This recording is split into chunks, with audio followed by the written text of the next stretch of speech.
s'était tellement sacrifié Ouais, c'était injuste. et que en fait, mais eux, ils y pouvaient rien. Eux, ils pouvaient rien. Et Et pour nous, c'était injuste. on se sentait et je pense que et je pense que ça a été des sujets aussi de tension dans le couple ou quoi, parce que en gros, la boîte c'était au-dessus de tout quoi. Ouais.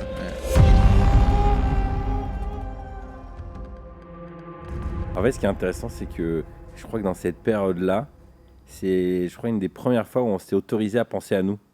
Ouais, c'est vrai. Et je pense qu'au début, en gros, on pensait à la boîte, au projet, Ouais. même pas à nos familles, à nos salaires ou quoi que ce soit. On était juste en mode, faut que ça tourne, faut rentrer de l'argent, il y a une vision, elle est grande. Et là, c'est dans cette année-là, c'est la première fois, on s'est dit, mais est-ce qu'on a envie de rester ici? À quoi va ressembler notre quotidien? Dans quoi on a envie de se former? Nos familles, nos femmes, nos enfants. Et en fait, mais c'était quoi? C'était 6 ans, 7 ans après qu'on ait lancé la boîte, qu'on a commencé l'aventure ensemble. Ouais, un peu plus même. Hein. Ouais. Je pense que c'était une dizaine d'années, ouais, parce que C'est vrai que dans le mindset, enfin, moi, je Ouais. pense que c'est un point.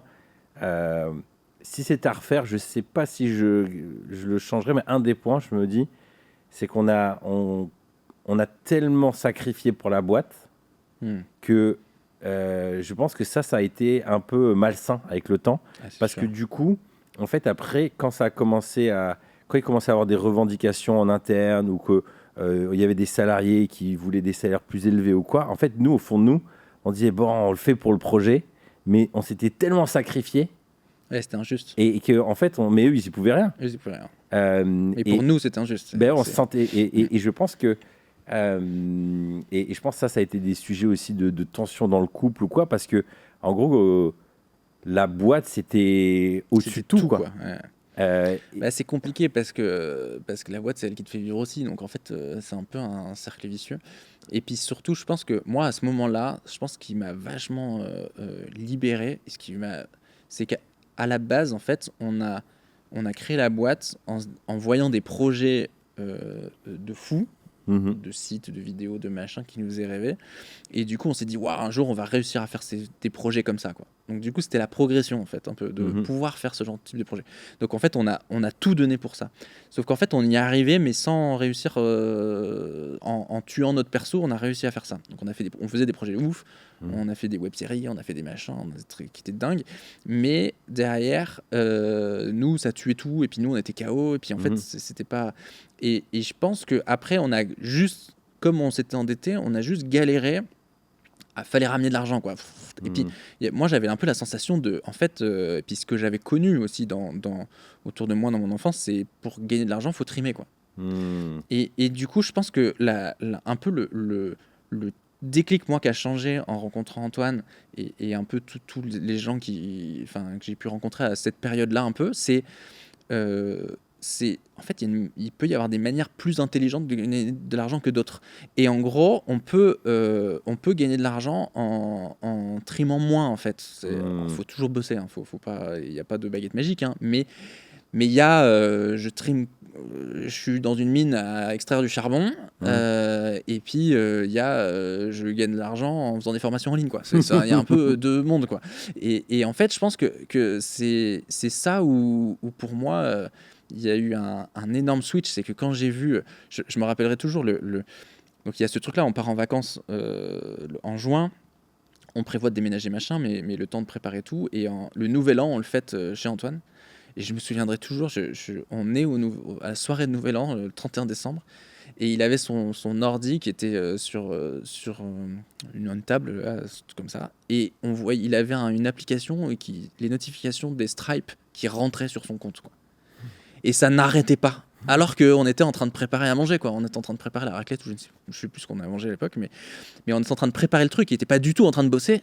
Et là, ça faisait ch'ting, ch'ting, ch'ting, ch'ting. Ça faisait que rentrer. Et il avait une petite cloche, en fait. Lui, ça le faisait marrer. Dès que ça rentrait, ça faisait ch'ting, ch'ting. Et il était là, oh yeah. Et en fait, je me suis dit, mais c'est dingue. C'est que ce gars gagne de l'argent sans rien. Enfin, il est plus en train il a bossé à un moment donné. Puis après, ça gagne de l'argent pendant un certain temps sans qu'il fasse ça.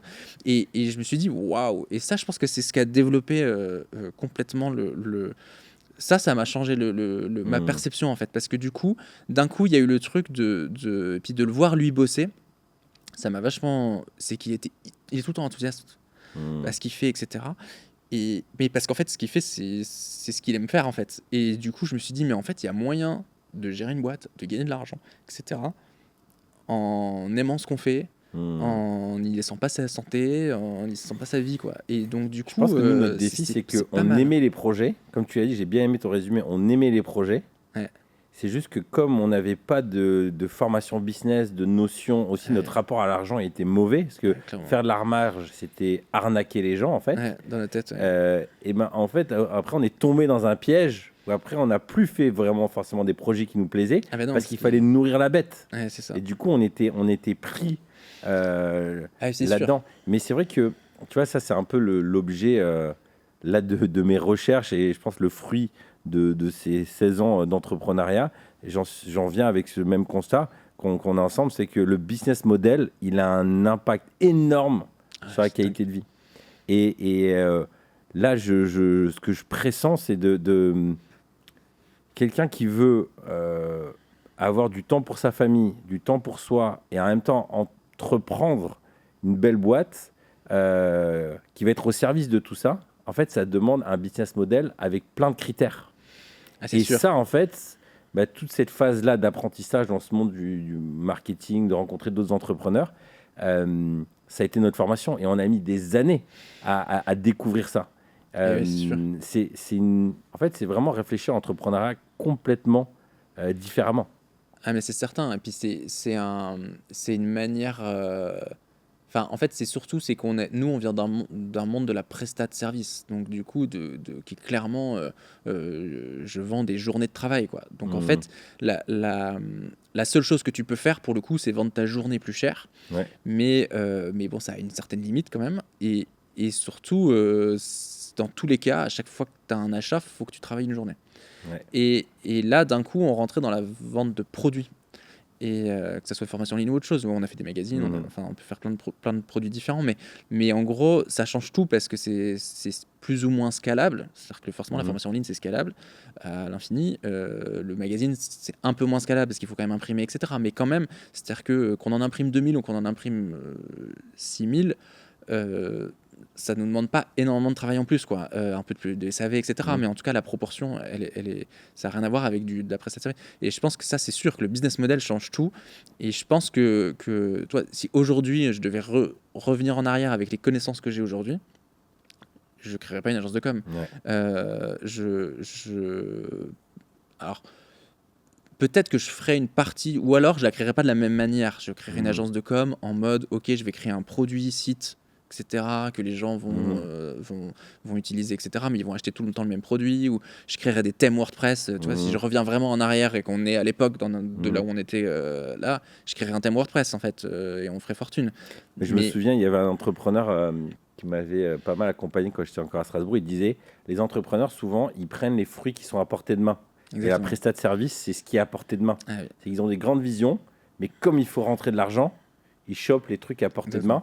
Alors qu'en fait, les vraiment bons gros fruits sont tout en haut. Il y en a beaucoup moins, mais ils sont plus durs à accéder. Mais je me rends compte, tu vois, là, sur les différents entrepreneurs que j'ai interviewés, je remarque que ceux qui arrivent bien à créer ce type de business model, souvent, c'est qu'ils ont été malins sur leurs finances. C'est-à-dire qu'en gros, soit ils ont un job et ils font ça à côté pendant un temps, et du coup, ils se laissent le temps de créer le bon axe, et une fois que ça décolle, après, ils s'y mettent. Donc, c'est souvent des gens qui, en fait, ou alors, ils ont réussi direct du premier coup à avoir le truc, coup de magie, ou alors, ils avaient un chômage ou quoi. Mais c'est que, tu vois, j'aimais bien, c'était Gérald, lui, il disait, moi, je m'associe qu'avec des gens qui sont stables financièrement déjà, parce qu'ils vont prendre des bonnes décisions. Et nous, on était en galère financière. Donc, en fait, du coup, tu prends des mauvaises décisions quand tu es en galère. Donc, c'est vrai que, en fait, c'est comme si on devait sortir d'une forme de pauvreté, le mot est fort, mais pendant des années où on a ramé, essayé d'avoir un tout petit peu de marge, mais en même temps, la bonne nouvelle, en gros, parce que nous, on n'avait pas le choix, en fait, on n'avait personne pour mettre de l'argent. On aurait galéré à faire autrement. Mais là où c'était encourageant, c'est que mine de rien, là où ce que nous, on ne voyait pas, c'est que nous, on ne mettait pas d'argent de côté et on était nuls. Par contre, en termes de compétences, on a grimpé comme des dingues. Donc, le jour où, en fait, on a rencontré Chantal et Jean-Pierre, Ouais. Eux, ils ont vu quoi? Ils n'ont pas vu notre compte en banque, ils ont vu nos compétences et notre détermination. Donc, en fin de compte, notre plus gros asset actif, C'est les compétences. c'était notre persévérance.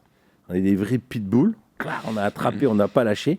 Et professionnellement, on avait à notre compteur, on avait quoi, 26 ans, on avait un compteur de projet hallucinant. Ouais, c'est Donc sûr. on avait perdu de l'argent tout le long, mais en fait, on avait montré qu'on savait faire. Donc d'une certaine manière, on n'a pas mis de l'argent en compte en banque, mais en termes d'expérience, Ah, c'était un on truc a de dingue. grandi. Et c'est vrai que ça, c'est un des sujets. Moi, je me rends compte, j'ai du mal à donner des conseils à des gens qui veulent entreprendre parce qu'on a pris le chemin Le plus dur. le plus dur. Et il nous a tellement coûté. Si cet échange a fait écho avec ton propre cheminement, je pense que tu vas apprécier l'e-book que j'ai rédigé pour les papas, patrons, pèlerins. Adieu la culpabilité des parents entrepreneurs. J'ai mis à l'écrit 17 pensées qui m'ont aidé à réduire de 30% ce sentiment de culpabilité. Tu sais, cette impression de ne pas être assez présent pour ma famille, pour mon travail. Pourquoi 30%? Tout simplement parce que ce sentiment ne disparaît jamais vraiment. Bien géré, il est un indicateur, mais non contrôlé, il fait beaucoup de dégâts. Cela fait des années que je travaille sur ce sujet, car la culpabilité est très présente en moi et c'est un sentiment qui se transmet de génération en génération. Et je ne veux pas refiler ça à mes enfants. Trop lourd à porter. La culpabilité, c'est porter l'entière responsabilité des événements. Dans l'e-book, je te partage aussi un cheminement mental pour t'aider à discerner ta part de responsabilité, au lieu de te flageller, encaisser, faire le sauveur, de plutôt responsabiliser les gens autour de toi. Il est gratuit et il te suffit de cliquer dans le lien dans la description.